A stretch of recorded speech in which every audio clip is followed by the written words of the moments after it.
The old man and his grandson.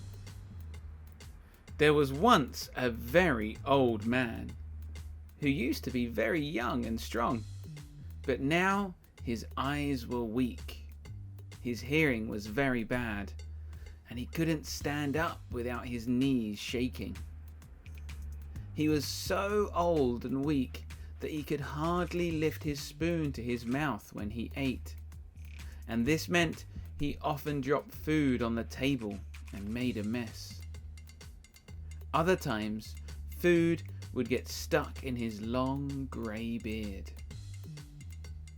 His son and his son's wife hated that he was such a messy eater, and although he lived with them, they did not want to take care of him.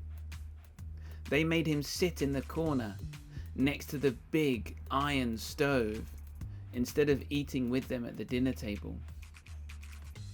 Next to the stove was very hot, and the old man's hands would become sweaty, making it even harder to hold his bowl and spoon. One time he dropped his bowl and it broke on the floor. His son and daughter-in-law then bought him the cheapest wooden bowl and spoon they could find. The old man would eat by himself, his eyes full of tears as he looked at his family eating at the dinner table.